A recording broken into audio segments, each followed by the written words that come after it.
I need help, boss. Stands up and says it louder. He goes, I have a really big penis. We're the NSAA. We're never serious about anything except grip ball. I have drifted an aircraft carrier. What? To an extent, but you'd be out there alone as fuck. There's no. Just bumping into people by osmosis of dopeness, you know? 2, 1. We're rolling. Yo, welcome to the Happy Hoodlums podcast. I got the most revered guest of all, my mom, Miss Mama Benita Ficarra. She needs no further interaction or introduction. Yeah, go cook. What are you doing? Any of my friends who have been in my house have inevitably, or in my life, have been fed or affected by my mom in some way. What is your most wholesome, or not wholesome, what is your fondest memory of me? Of Kemper? Yeah, on my birthday. Let's do Today's it. birthday, so I guess that's happy birthday, dude. I memory. forgot. I'm a bad friend. Now the world knows. Well, Kemper was always, first of all, let me say that he was pretty easy to raise. Okay? He was pretty easy to raise. And he was always an observer. He didn't talk much. He just observed when he was little. Mm-hmm. And let's see. He didn't crawl. He went from doing the army crawl. The army that he rolled everywhere. So I didn't worry about him walking. And then one day he stood up and he walked. And it was like, little baby memories. It's funny that you like hats now because you didn't like hats. But you liked sunglasses. You liked glasses. Yeah. I had a smaller nose back then. And I wasn't, you know. When I was little, my nose was small and I had no neck. I didn't talk. I was pretty much the opposite of who I am today. Yes. Yeah. Because his brother kept trying to pull his neck out. He was wondering where his neck was. But let me see. The fondest memory. He was always very sweet and loving, and he always wanted to save the world. He always wanted to be rich for his mama. And I once asked him, what do you want to be paid when you grow up? And he was really, really small. He goes, gum. Gum was all he ever wanted, was a piece of gum. Yep. I'm a simple man. And years later, look, he peddled gum in school by the piece. Yes, I did. Entrepreneur. My entrepreneurial days starting young in my little fat kid two-tone sweatpants. I would take... Look, you know where like the side pocket is right here? I would stuff it with gumballs, bro. And I would go to the Dollar Tree and then I would sell them for $0.25 because I knew kids, they don't get dollars, but they get quarters. You know, you find them everywhere. Yeah. And so I was like, all right, if I got quarters, no kids got the plug, you know? So I was legit behind the dumpsters, you know? Conveniently, see, this is the weird thing about my life. Watch how this all comes full circle. The first time I ever smoked weed, behind a dumpster. Different school, but behind a dumpster. How does this all connect? I don't know. What's with the dumpster thing? I feel like behind a dumpster is just the place to do bad things. Yeah, well, one day it was the bleachers. Oh, there you go. But I don't know if you guys had bleachers. Not really. I think they caught on to it and they made it so you couldn't get under the bleachers. No, our bleachers were built into the side of the wall because the way Franklin was structured, you had to go down the bowl, which was like a hill. So we didn't have bleachers there. There were bleachers by the baseball diamond, but that was it. And the soccer field, I think. Yeah. But no, like, to kind of keep on this this wholesome train, right? I guess let's just start in the beginning, Mom. Let's give them my origin story through your eyes, because I'm always touching back on childhood. Okay. You can say as much or as little as you would like, but I'm going to let you lead with your rendition. And I'm listening. I'm just going to duck off for a little bit, okay? You mean from the time you were a baby, from the time you were born? Well, that'll be interesting for me. But I mean, if you want, yeah. But just in essence, wherever you want to start is where you started. There's no right or wrongs, Mom. This is podcasting. We just fuck up and give it to people for free. Okay. All right. I have to say, you were a very easy child until you hit 14, 15. Hey. And then I was like, what the hell happened to this kid? What happened to sweet little Zegabook? Yep. And he Well, in I trouble. started running the streets. Yeah, in school, in trouble every day. I have to run to the office He's told to a get lot of him out of stories. trouble just for the next day to do the same. Mind you, I'm trying to work, Yeah. I don't know. But the thing is, he wasn't in real severe trouble. He hated doing homework because he had a memory that he didn't need to do homework. Yeah. He could close his eyes and get A's on the test without ever being there, where I couldn't. Forget it. I hate it. wish. I wish I could get God. A's on a test like that. Yeah, I'm telling you. So he didn't study for himself. He was always helping his friends out with their schoolwork. I could have been, he probably could have gotten scholarships up the wazoo if he Been a wasn't doctor of some kind.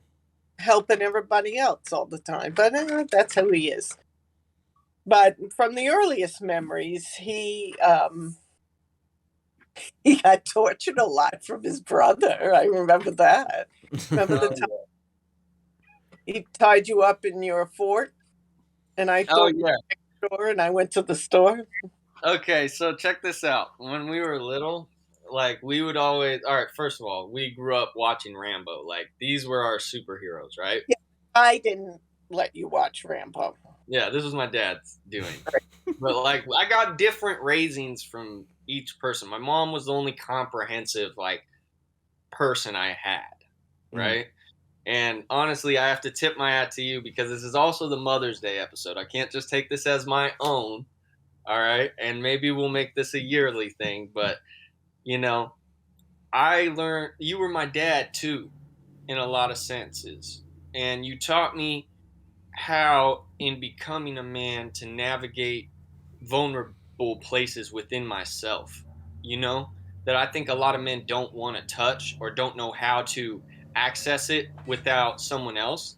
And that's why the male female dynamic can be all screwed up sometimes because we'll get into an interaction with someone and we don't know where they're hurt. And it's like an emotional landmine field. You're just going through it and then boom, you trigger a situation, right? And it blows up and you're like, what am I dealing with, right? Yeah. But there's nothing for that. Just hold that. Because remember how I said from the time you were born, you were an observer. You were emotionally intelligent. I even have the book down here. I had to read about it. He was very emotionally intelligent. He could always just walk in a room at any age and get the feel of the room and everybody in it and know how to be in that. All right, go ahead. Yeah, in that space. But what I'm saying is we get into a deeper, more intimate relationship, and then we try to navigate this stuff and it's kind of backwards, which I think I guess let's get into it. Your generation and the way that I guess dating was for you. Because I'm sure there's tons of my homegirls. I tell them all the time, you need to go visit my mom. My mom's home. They must think that they don't have the invite or the okay. But I'm telling you, what you're about to get into and explain is something that is a disconnect that I think people will grow from. Well, everybody comes here for one. I don't care. I like it. But maybe it's because, who knows? Maybe I'm emotionally intelligent and we grew up in different times. We weren't distracted by a lot of what you guys have now, too. we had to read people. We didn't have the text. We didn't have the technology. We didn't even know who was calling us because we didn't have no caller ID. And you had to pick up certain things. We were more intimately connected with each other on all levels because we didn't have the technology, the third man between us. Mm-hmm. So I really actually think you guys are missing out on that. I don't know, like you guys, you and your brother, you know how to talk to people. You know how to converse no matter what the age is. But a lot of people are missing that nowadays because they depend so much on the technology. So as much as it's a good thing, I think it really robbed this generation from their communication and their empathy for each other because everybody's so detached. I just ask questions and I joke with people. Like, if people really want to know the secret sauce, like, if you ask people questions and like you're willing to not know something, there's so much more that you get experience wise out of life than feeling that you need to come into this situation that you've never been in before. You know what I mean? And act like I'm the man or I know what's going on. Like, no, if you're really the man, you're constantly meeting like different situations where you don't know what the is going on. That's the fun of life. Just Mm. sitting down and meeting someone new and what's your story? Because everybody has a story. Mm-hmm. I love it, you know? Well, okay, so you are 64 years old. Ta-da!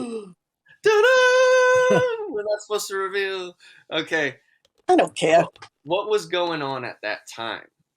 Like historically, do you think they're like looking at society now and the way that people are responding now to what's going on and what was happening in your time? Do you think that people are handling it different? Goods, bads, pros, cons, things? Yeah. I think when we protested. I mean, there was, some stuff going on, of course, but most of the battles were peaceful. Most of them. Okay.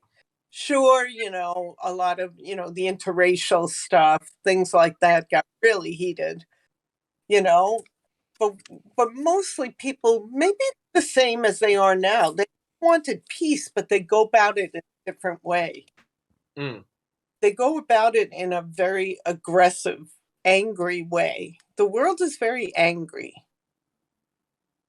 We were pissed off about a lot of things too. We were pissed off about Vietnam. We had no nuke rallies when the nuclear stuff were coming on. I used to do that. But we were more kind of laid back. I think we were informed. We weren't bombarded like you guys are now by everything all at once, which makes a lot of stress. Mm-hmm. What was it like being with Mike at that time? Because you came out of high school and you were with Mike, correct? Yeah. Well, in high school in 72. In 72, that was still pretty early after the 60s. So we had a lot of prejudice stuff done to us, gasoline in our faces when we went to fill up gas, and just a lot of name calling. And, there was still a lot of prejudice. You know what, though? And in comparison to today? Today, I swear to God, we're going backwards. We should be well past all this stuff. Just imagine for a second, with everything that has gone on in this world from way back then, Mm-hmm.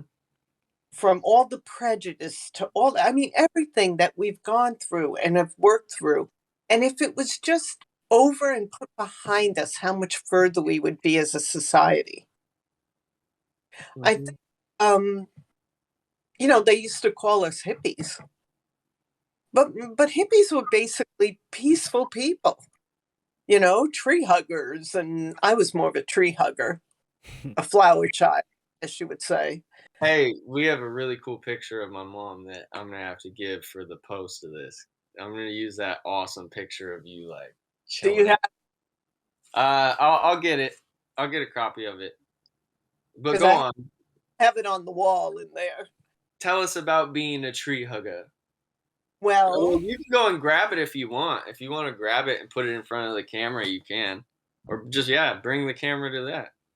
See, I forget about technology. How awesome is it? My mom's on her phone right now. Yeah, so you can switch me. Yeah, so you should be able. Can you flip your camera? That's what I'm wondering. Well, If I push on the picture, I don't know if it'll do it. there should be like a little toggle switch. Yeah, I would think, but I'm not doing it. Can you see that? Yeah, aim down Oh, a little yeah. bit. Isn't that cool? I was like, look at my mom looking like a badass. I was like ahead of her time, straight hair and everything. With Yeah. my boots on. Well, we can't see your boots. No, I know because they came right to the Oh, geez, bottom your of my. nose is What was it? your nose almost ate the camera. I know it's the Italian thing. It happens to me too. I do it all the time. Hey, you know what I do, Mom? That's kind of funny. I try to like make people bigger, and so I lean closer to the screen, and I forget that I'm doing it sometimes. And it's just like I'm just attacking viewers with my nose. It's like, I didn't But know you life did back that. I didn't notice that. then was, yeah. I mean, great music. We had great music. Of course, you had the best music. What were you jamming back in '72? If we got in your car, what are you playing, and what music device are you using? Oh my God. Or something. Let's see. First we started off with the 8-track tapes. The big square dudes, those Yeah. big 8 tapes. And although I had a friend back then that had a Ferrari, Oh, wow. and he would pick me up for breakfast on Sunday mornings because his wife would sleep late and she didn't like to get up, and he liked to just drive around with the top down when it was nice. Mm-hmm. So pick me up and go for breakfast. And he had a CD player way back then. Whoa. What? He had a CD player back then. Who was making CDs? See, this is like a government conspiracy. Ferrari was no. ahead of their time, man. When I'm thinking about it now, it's like I don't know. But everybody else was playing like first it was those big clunky tapes. Then we had the 8-track tapes, the red little tapes that we Small, tape like, our cassette tapes.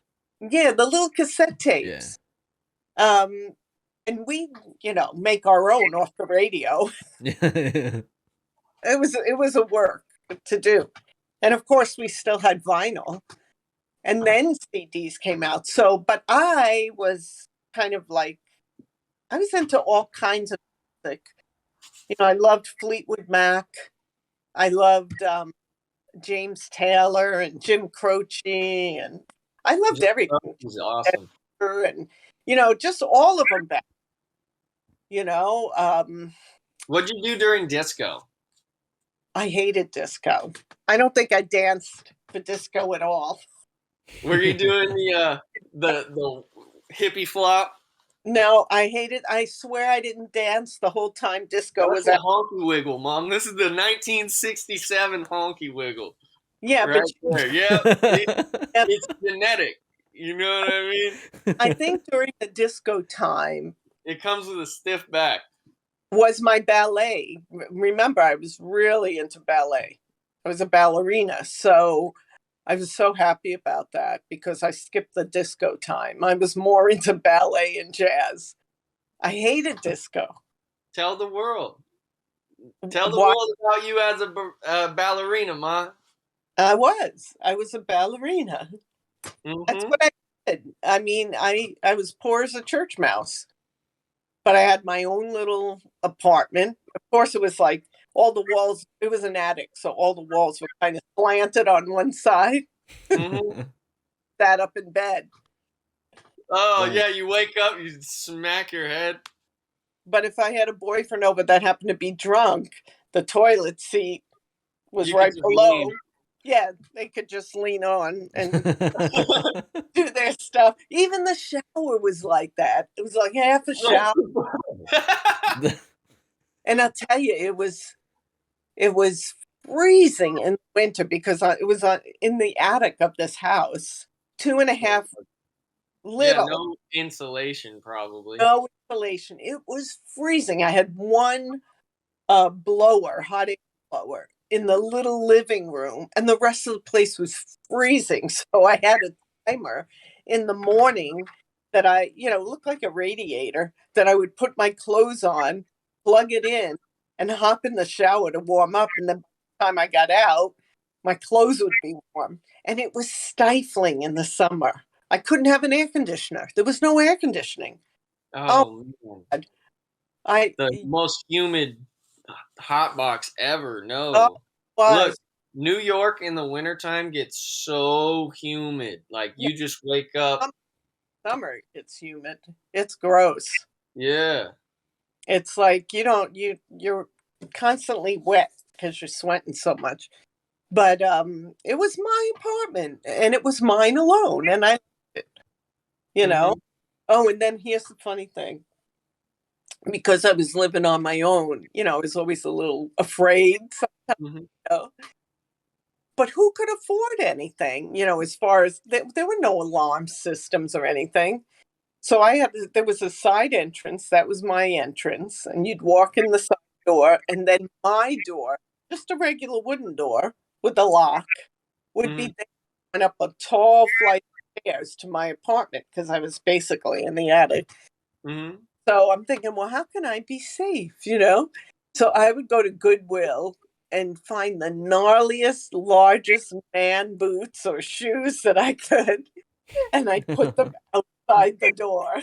So if anybody decided they were going to come in, they'd be like, "Oh hell no, I'm not going up there to meet that." And Yeah. and then on the inside of the door, because the staircase went all the way down, I'd save my cans and I'd line them up so Yeah. that if anybody ever stepped into that dark doorway, the cans would just go flying, and I at least You have a can couple. hear it. See, look, this is what I mean when I say, and look, retard genius right there. That's what this family is comprised of. A bunch of retard geniuses, and I can honestly say that we're the goofiest, most backwards thinking people, but somehow it all makes sense. And in the end, it's like my mom is genius. Like when we were little, uh, my mom makes the best chicken soup of all time. I put that on everything. You can ask anyone you want. But doesn't every mom make their own, chicken? No, mom, there's levels to this, all right? And I'm putting my mom's heads up with whoever wants to go. Like, I don't even care. My mom could go on the Today Show and I'm talking shit to Rachel Ray. You know what I mean? Like, my It's mom's yeah, cooking. it's really good. I've had it It's once. Oh, It's did really you get good. soup? I've had it once, yeah. It's really It good. heals. It does. Yeah, and it heals you. It heals you. And look, my mom got it in her head, or I guess my brother must not have liked eating the vegetables because I swear I didn't really have a problem with the chunky vegetables, but my mom decided to grate and blend everything together so there was no fuss. It was just the broth was the vegetables. And the orzo and Yeah, the so cheese, because you guys wouldn't eat those soggy vegetables. I don't like soggy vegetables. Yeah. it was So I like grind them, judo. and it got you guys. Look, here's a picture of you guys with your braces on. Oh man, I got my brace face. That's Oh, unfair. man. Block. That was Oh great. yeah. Oh yeah, there's probably a million hilarious pictures my mom has me. Oh, grandmama. Yes. Yeah. Now, now Grandma, tell them about Grandma's kitchen when you'd open her fridge and say, "There's Grandma, there's nothing to Oh, eat." yeah, I'd look in there and be like, Grandma, all you got is just condiments. You know what I mean? Like you got Grey Poupon and a jar of olives and slices of cheese, and like I'm looking around, cold cuts. I don't see anything. Like I go through it. My grandma would be like, "What are you talking about?" And she would go over to the fridge and she would open it up, lean down, and come out with a tray full of like sandwiches already made. And she'd be like, "Are you kidding me?" And I'd be like, Was handing it her was like someone was on the other side just handing her food. It was this magic thing that she would do. Look, his grandpa. Oh yeah, my grandpa, the man. Hold on, you gotta raise it up. Boom, up higher. It's reflecting on him. Ah, it's gonna keep following him. That's There you okay. go. But yeah, my grandpa, a man amongst Bodybuilder. men. Yeah. There you go. And mom, what was it like growing up in the early days of bodybuilding? I gotta charge Oh, this. well, we used to, Grandpa was always at the gym because he would, he started going to the gym at like 16, and that's when they were back alley gyms, really down these little narrow. And I remember because we used to go. I wasn't born till he was 20s, but to get off the streets because the streets were rough where they lived. Yeah. So he decided to go into bodybuilding. So he would go down these back alleys into these sweaty base like gym. Everything was like crowded in.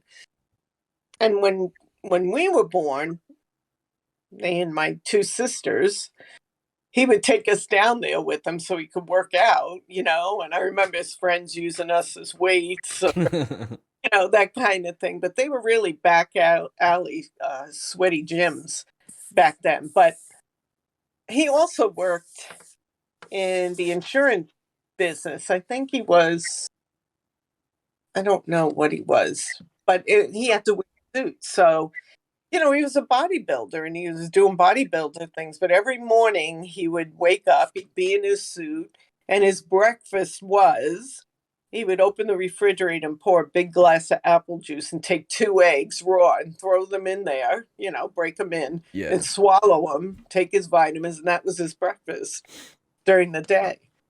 But he was always like walking around the house on his hands because he was into gymnastics too. We just thought it was normal. Everybody walk around the house on their hands.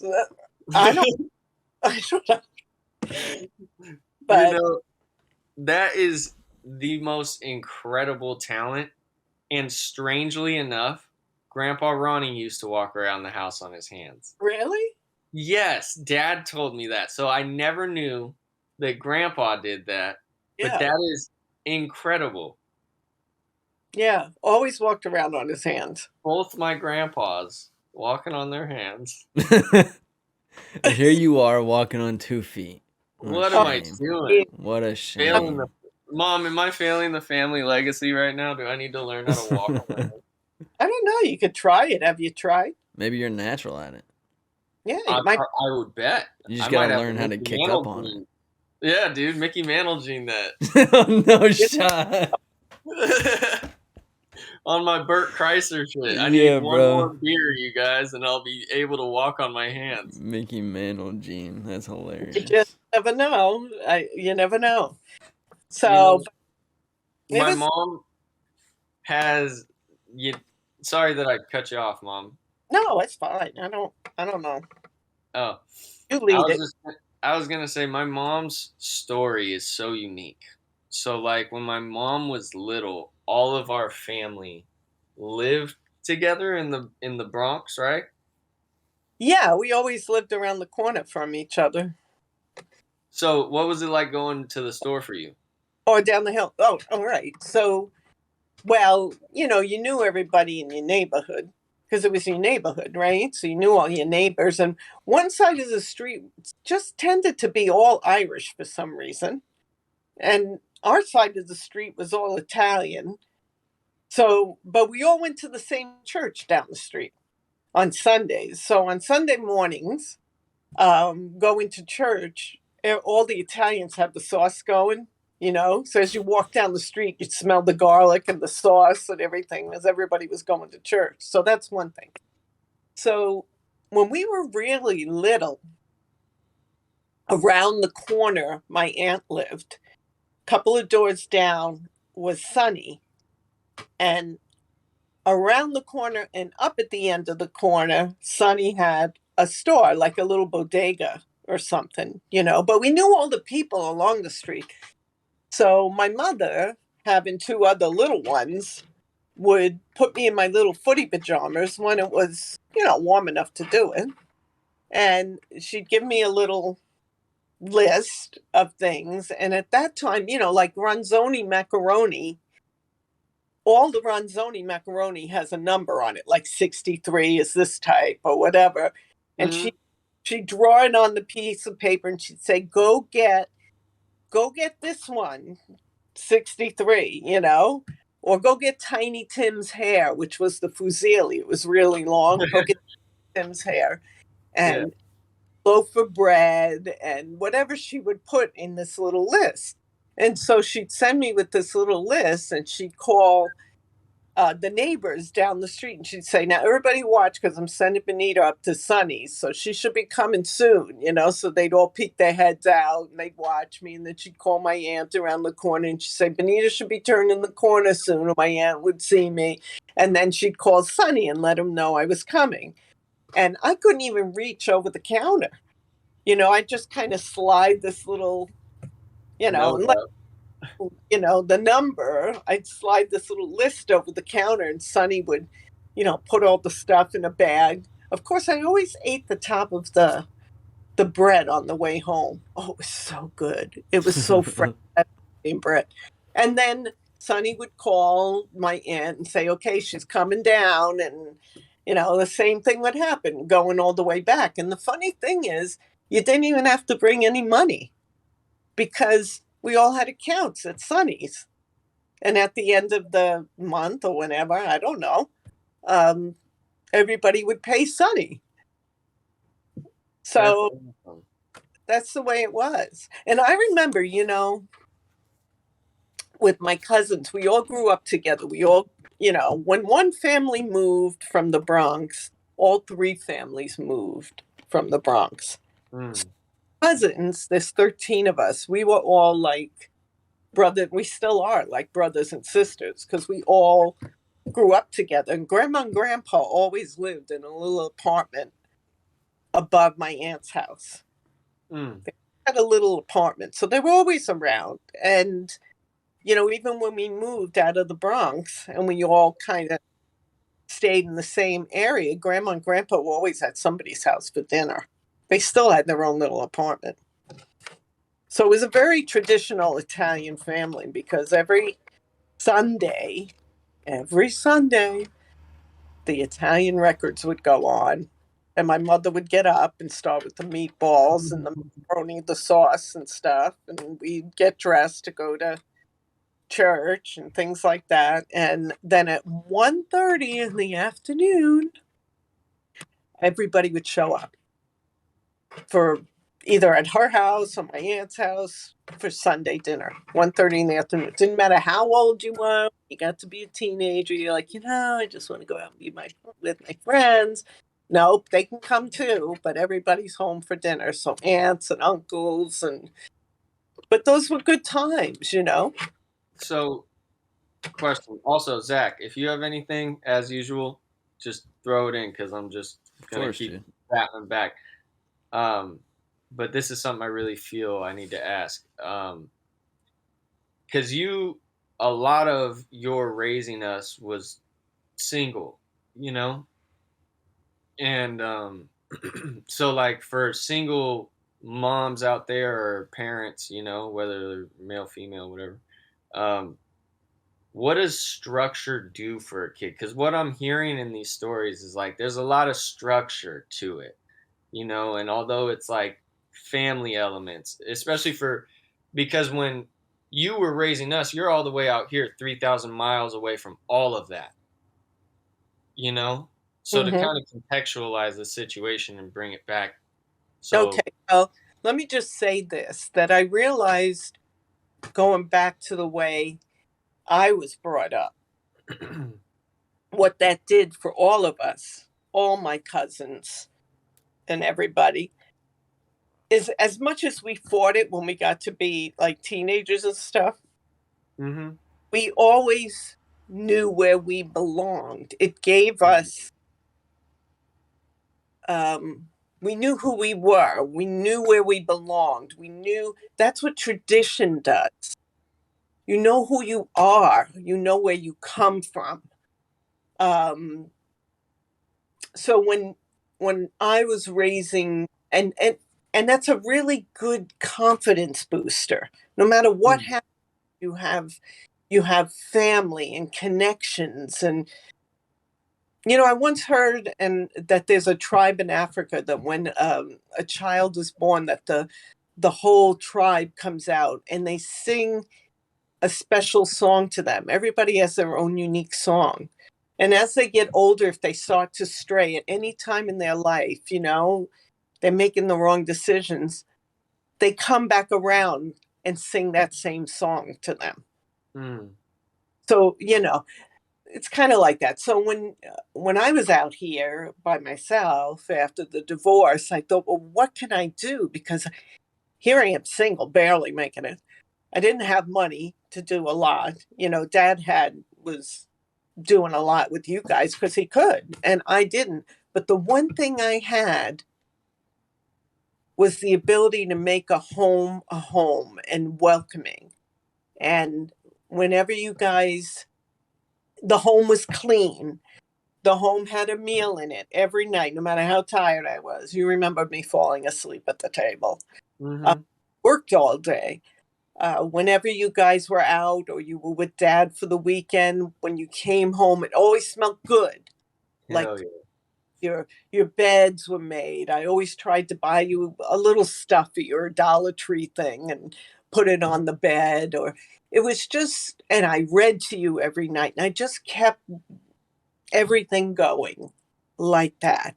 So it was, you knew what to expect. You knew where you belonged. And it doesn't take a lot of money. It takes a lot of love. It takes a tremendous amount of love. And you cannot be selfish in any way. You have to always you have to be totally selfless. I always say that, parenthood, especially motherhood, is the most important, the most special, but the most selfless job you will ever have. It's the hardest job you will ever have. And I always say, it's because, and I think that's why I have a connection with you and your brothers, such a true connection, because we've all struggled. You and him and I, we worked as a team as much as we could, and we struggled together and we got through. And I thank God today that you guys think you had a fantastic childhood, because I'm like, I don't know.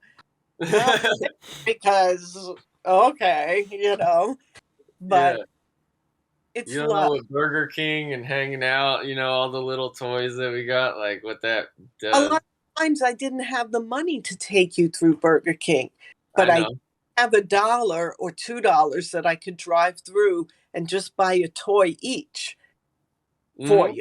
Yeah, I remember getting the toys. Like we had every McDonald's, Burger King, it was really Burger King in particular. Those Burger King toys, bro, we had all of them. But to kind of keep with this topic, because I think you're really speaking very eloquently about this.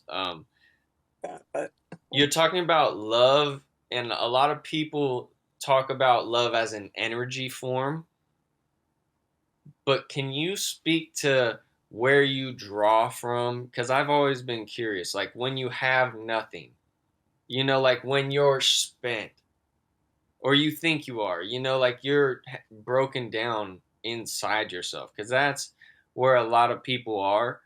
And if you feel in some ways that you're not on the other side of that, you can speak on that too, because I don't want to just say that you are. It depends. I mean, there's been stages in my life, like everybody has. It's your dark night of the soul. It is as dark as you can get inside yourself. And sometimes you don't know. Like I used to go I had nothing when I was living on my own in New York. Sometimes I didn't even have money for food, and I had friends come and feed me food. I mean, I would make it to work and, do what I had to do, but then I'd come home and pull the shades and just sit in the corner for the rest of the night. I was very depressed, and if it wasn't for like Uncle Pete coming and bringing me something to eat and stuff, I was in a really dark place. But sometimes to just pick myself up, whether I knew it was going to work or not, I just put some nice soft music on and do something mundane. Like I had to do my dishes, right? Who felt like doing dishes when you're feeling that way? But I would light candles around the sink and put that soft music on. No lights on other than the candlelight. Or and do my dishes, and it would change your mood, or just take a bath with a candle and a glass of wine or a cup of tea. So, do you think it's self care or connection? And where do you think that connection Well, lies? I think it's self-care, and I think the connection, look, we all have to look for whatever that connection is spiritually within us. I think there's a spiritual side to all of us that that belongs to us alone. And you just have to try to figure out how to connect with it for yourself. But I would say, for me, it was nature that kept me sane. For me, it was investing in a tent and a backpack when it was all I could invest in because I couldn't go anywhere, and just getting the hell out of the city every weekend. Put some cutoffs on, just and go hiking up into the woods for a Mm-hmm. day or two and pitch a tent up in the Catskills on the edge of a cliff where you could see the sun come up the next day. And it just grounded you. There's something about nature that grounds you. If you can do nothing else, if you're in the city and you could do nothing else, take your shoes off and go stand in the grass and let the energy connect with you because it's there. Mm. When after the divorce, there were some really dark times, but the only thing that kept me going was you guys. I Mm-hmm. Well, you're the only thing that kept us going. I remember you guys. I think I might have said it on the podcast once, but I remember just sitting and watching Gilligan's Island. Mhm. You know what I mean? Like, and there's like little family things, like Zach. When you guys were back in Oklahoma, was there like a family thing that y'all did that was like the Samson way? I mean, I left Oklahoma when I was like 5, so I don't really remember a whole lot.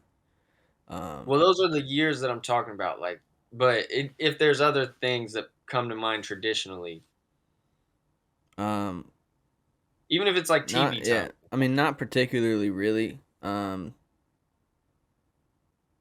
We spent more time with my mom's side of the family, so most of it's with that. So a lot of the times we would end up going to like my mom's grandma's for any like holidays or anything like that. So it'd just be all the kids, all of her kids. She had 12 kids, and then Wow. all of her kids had Yeah. kids. And then so she was seeing her great grandkids growing up on top of, so it was just a huge Mm. family gathering. Yeah. Wow. Yeah. Ready-made friends. Yeah. Do you Yeah. keep in touch with any of them?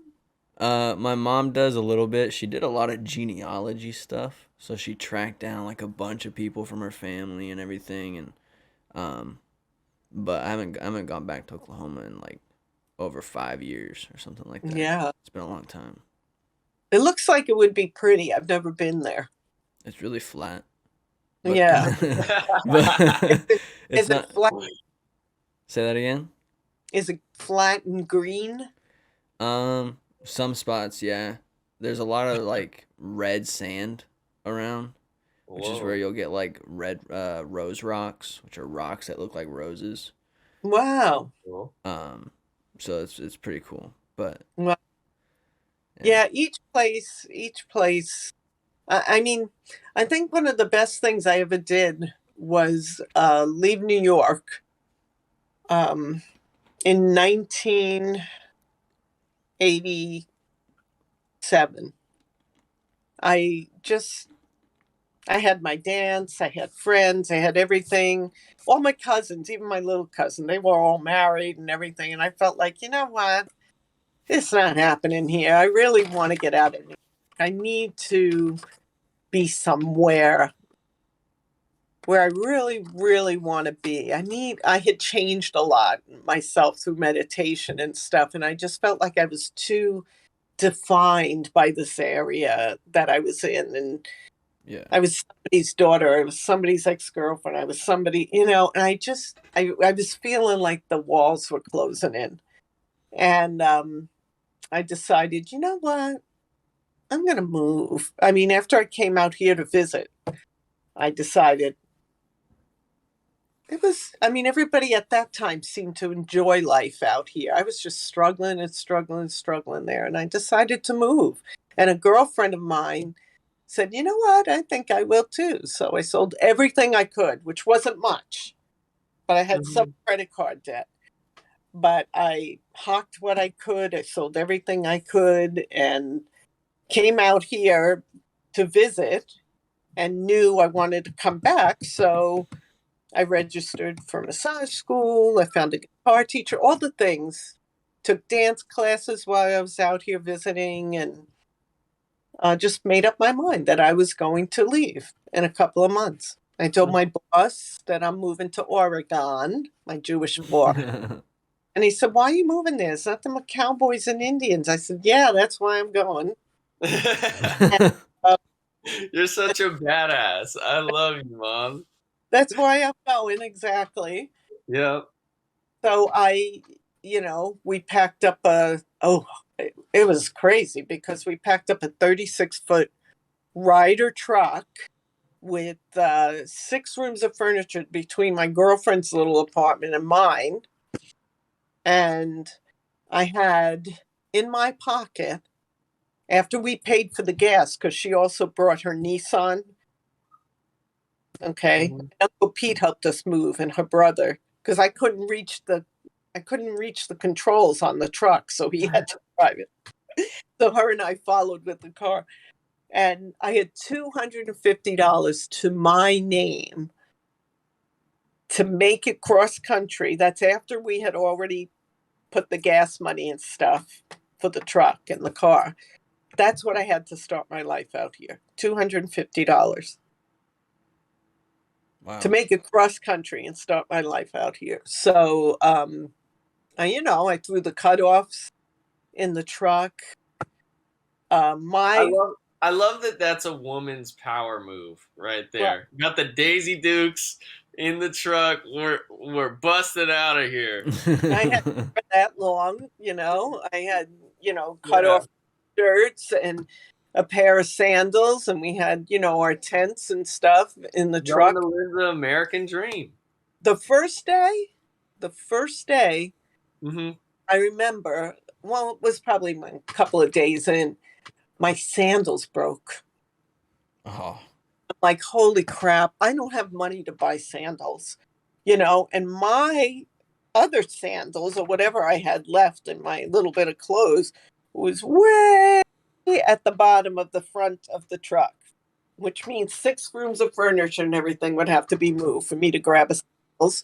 So I screw it. I'm going barefoot. So I came cross country. Hell yeah.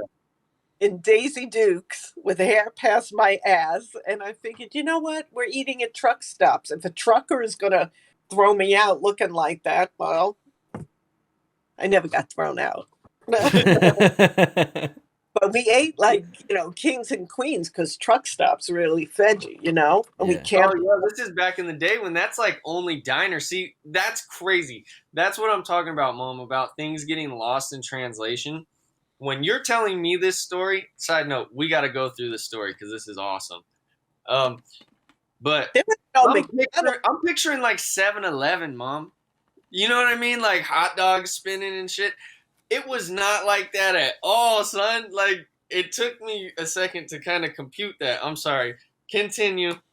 There was no McDonald's or there was nothing, back then.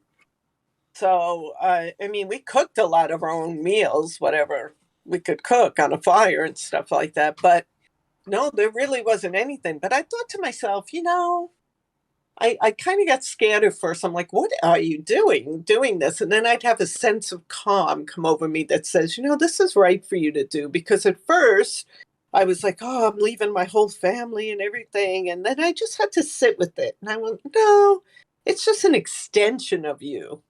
You can always come back.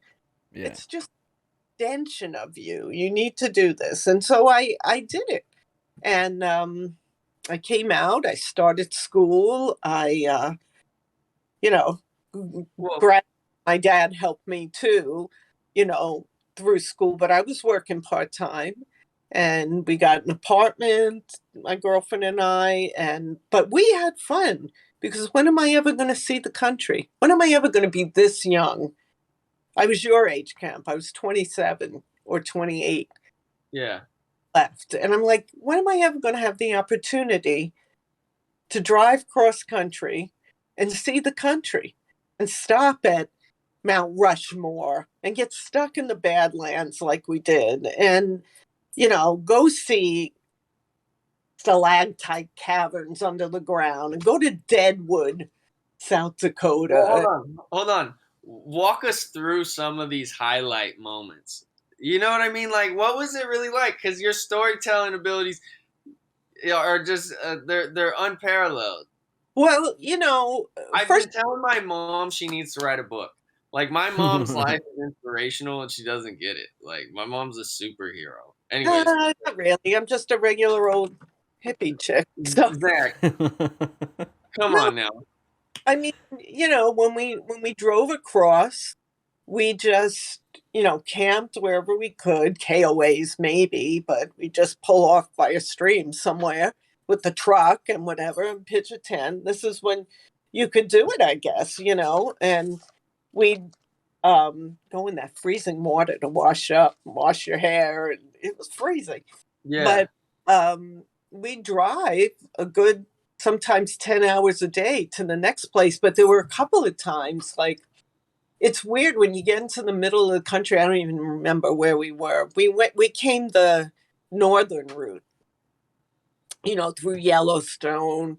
We went to the Devil's Tower in Wyoming, did things like that, but what was I saying? So when you come through the middle of the country where it's totally flat, so I know what you're saying, Zack, and you pitch this tent. I remember we pitched the tent, and there was a fence and horses, like somebody's horses. It must have been a ranch or something because I didn't see anything but open prairie.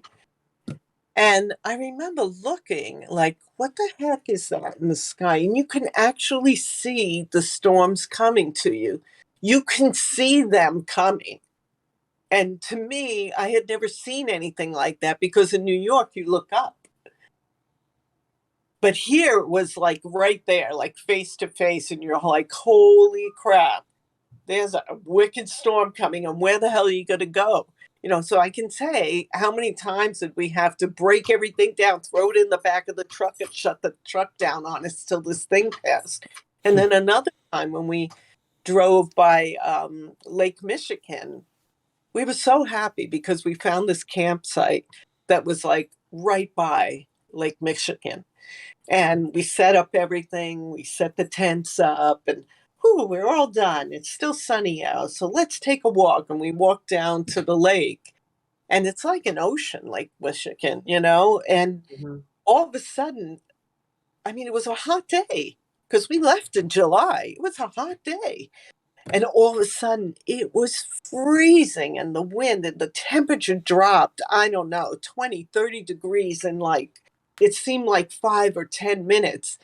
And we were like, what the heck? And the rain and the wind. We fled Lake Michigan, same thing. Didn't have enough time to break down tents or anything because the wind was so ferocious that we all jumped in the back of the truck. It was a typhoon or something. Something that happened in the weather. I think it's a typhoon, they call it, with the temperature. Crazy. We had never experienced anything like that before. So there were a lot of times breaking down in the Badlands with this. We have this little, it's 120 degrees. We broke down in this little Nissan and the truck is going up the street. And it's like all my plants that were doing so well, that's what I brought with me. I told you, I'm a little hippie. I brought in the back seat and they all died like instantly. But we did have a cooler, so the old hippie that I was, nobody's around. Took my shirt off and dipped it in the ice cold water and put it back on. It was horrible. So when we It's hard to get cool. It's easier to get warm. You know, you can bundle up pretty quick, you know, put your head under the covers or something. No trees. There's nothing in the middle of nowhere. So the truck. On a side note, when you said the Badlands, Mom, I totally went to like an apocalyptic, like when I was picturing it, and I was like, oh yeah, not those Badlands.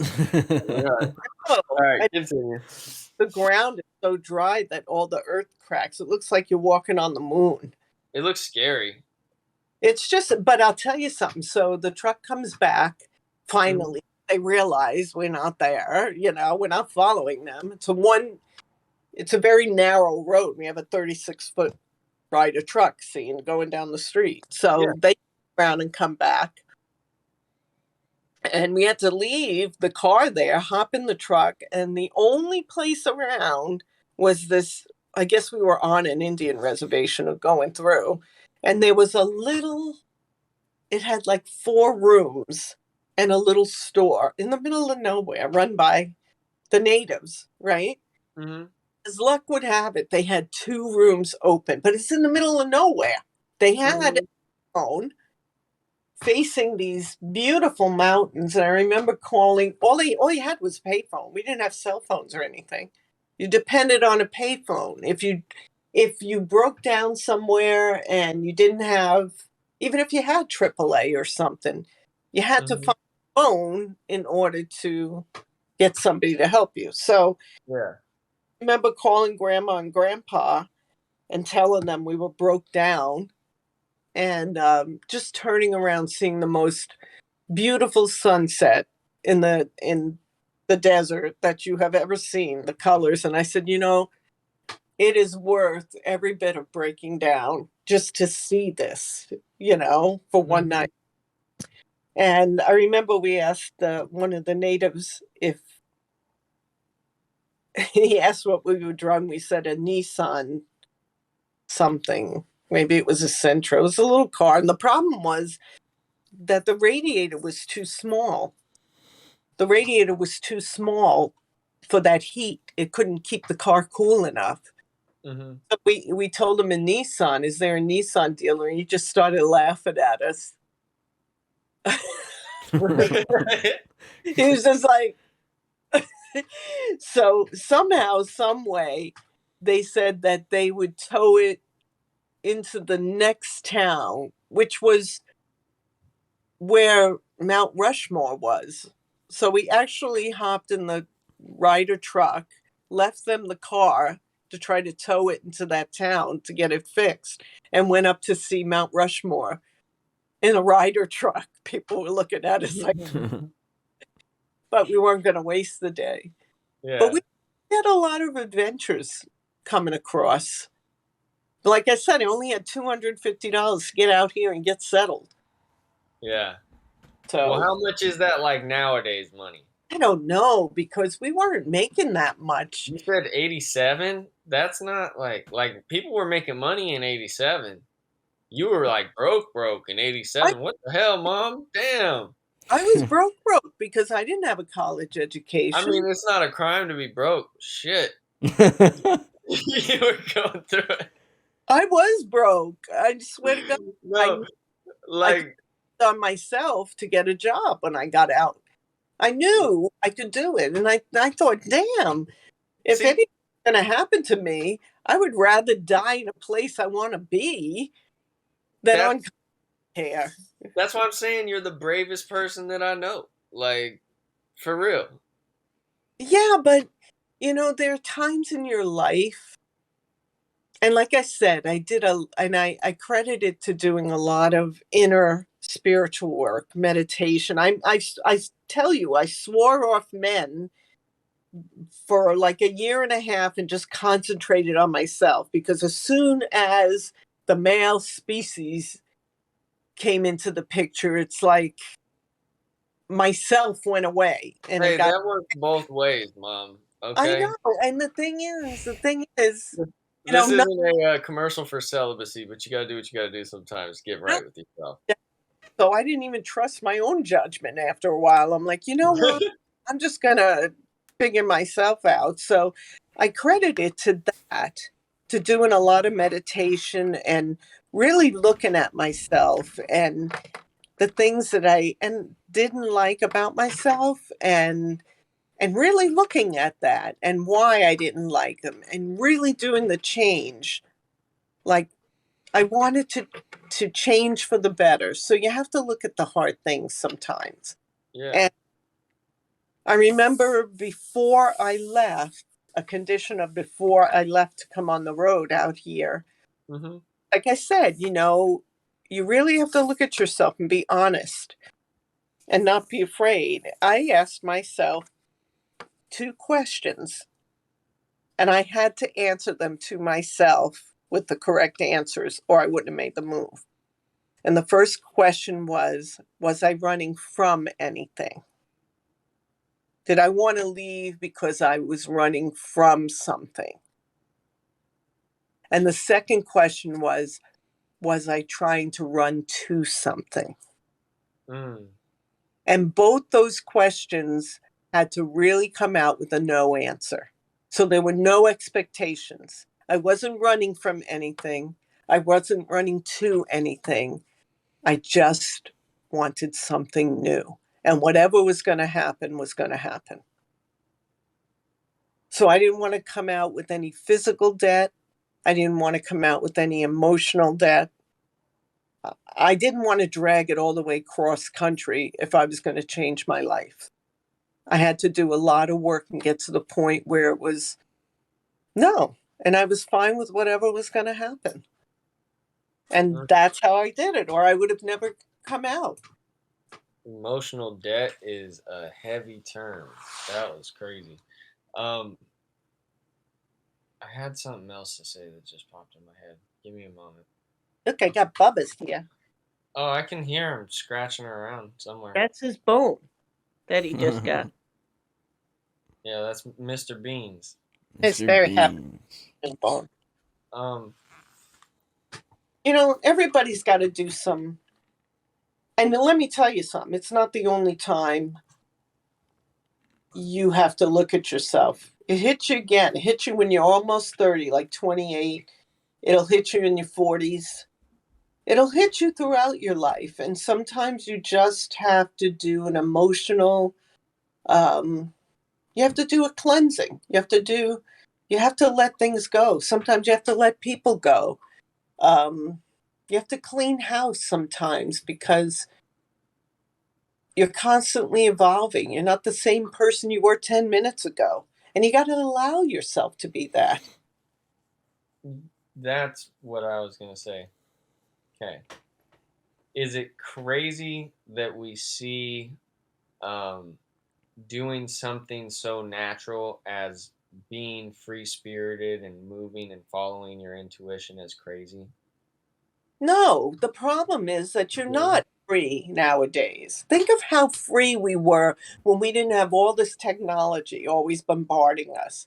We didn't know. I mean, we had to find a payphone to call somebody if we were out there. If we got stuck, we got stuck. There was always somebody that came along that helped us. I mean, you're not free now. You're bombarded in every way, shape, or form. You're weighed down by debt. I didn't have anything. I didn't have shit, but I was happy. And a lot of the people in this world that don't have anything are not afraid to lose anything. Mm. This is only what can be found. That's like me and Bobby McGee. Yeah, it's like what can be found. You have nothing to lose. Yeah. That Janis Joplin life. Yeah, it was very freeing. Mm-hmm. And I'm really glad I did it. And people say, "Oh, you're so brave." No, I wasn't brave. I just saw and felt, not that my life was bad. It wasn't. I had everything set up. I had my dance classes. I might have been poor, but I had my friends. I mean, what do you need? You're in your 20s. I had my job. I had my own little apartment. But something was missing. And I remember waking up one day and saying, do I really want to be here for 5 years? There was nothing wrong with doing it. I had the best boss I had ever had in my entire life. I loved him. I still keep in touch with him to this day. Mm-hmm. The dude that bought you the guitar. Yeah, I had the best boss. Yeah. But something was missing. Something was missing. Do you think that's a destiny call, or what do you think that is? I don't know if it's a destiny call. I think I